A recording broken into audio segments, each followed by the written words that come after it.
want to know when a developer is insecure? When they spoil a lot what's going on except with the gameplay. So you start at the menu. Obviously with a storybook. Neat, isn't it? There are tons of chapters to pick from, but I have one in mind and it's known as skirmishers. Basically, see this as free play in LEGO Star Wars, where you engage in the core gameplay but without forcing yourself to play in the story mode. But do you want to know something that can either make or break a game with levels? You cannot replay levels. You see the level select screen? Aside from cutscenes, you cannot confirm to play any older levels. You have to play on your current one. Why not backtrack? Kinda stupid if you ask me. But if I'm going to guess why, it would be weird to redo worse. So maybe that's why.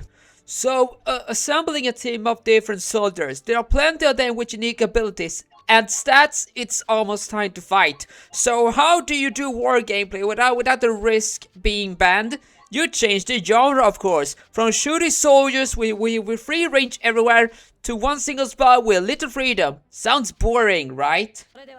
That's how you do it. It always begins with this cutscene, which you can choose to have either English or Japanese. Yeah, this was at the time when the 4-kid stabbing era came to an end, and so original Japanese audio was preferred to hear.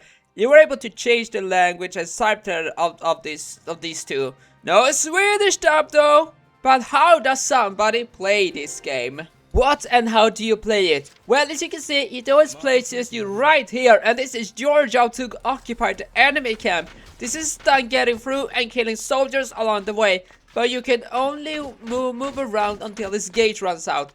Anyway, you have several different soldiers with different classes. You have scouts, snipers, shock troopers, tank healers, and lancers. While these classes don't necessarily say much about abilities, allow me to explain them. Sadly, scouts won't sell you cookies in this one. Neither will they wear a red scarf on their necks. They are the usual town heroes that you can think of. Kinda weak, but not really useless. Neither are they amazing. They can fire up to 5 shots and has the longest walking gauge, so they have the most freedom to be the most effective. Of course, they are also the most vulnerable on the field. Well, of those that are meant to walk on the field, so stay cautious and make sure to hide when the situation calls for it. But scouts aren't the most vulnerable, these guys are. Presented to you, snipers. No, they don't snipe at good discounts. They can snipe you out and shoot you. They are meant to be hidden at high areas, so they can be a great help. But of course, they can also be a great hindrance. They kind of weak stats. They cannot walk too long. Neither do they have much resilience to speak of. They are some of the worst players on the field, and they should be avoided at all costs to fight with.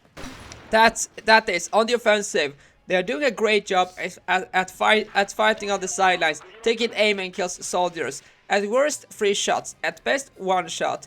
That can only be achieved by aiming at that one area of the body, a headshot.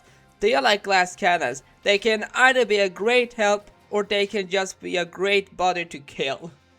Shock troopers. Now, these are some of the most fun to have out, at least in my opinion. They carry shotguns and have the most resilience of the handgun carrying soldiers.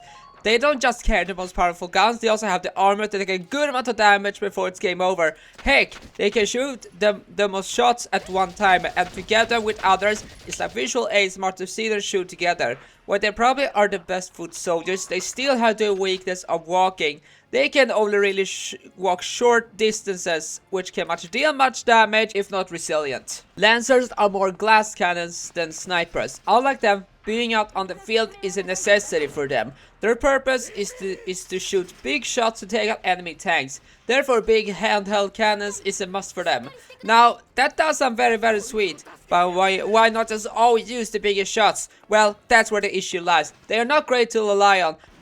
But if they are so bad on the field, why even use them? Well, if you're skilled enough, using them can be a great help at shooting the weak points at the enemy tanks is a good idea, since they can be quite a threat. Believe me, most of them can end the games. The last class are tankers, which to be fair are not meant for combat. They are meant for supporting this tank. I didn't pick them for this mission, so sorry.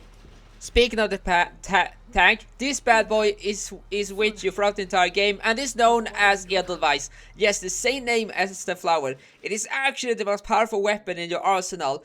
It is sadly a must keep with you at all time. Yes, it has plenty of things going for it, such as tons of armor has the resilience so regular guns can't help. Heck, the only way to destroy it is with lancers or other enemy tanks. Heck, the mission just ends if it's destroyed. So if it does, then why not just have it in battle? Well, you must. It is not possible to remove from the core game, at least as far as I know. So anyway, while it is not a must, killing as many soldiers as possible can grant you points and EXP, so you can upgrade your characters and gear.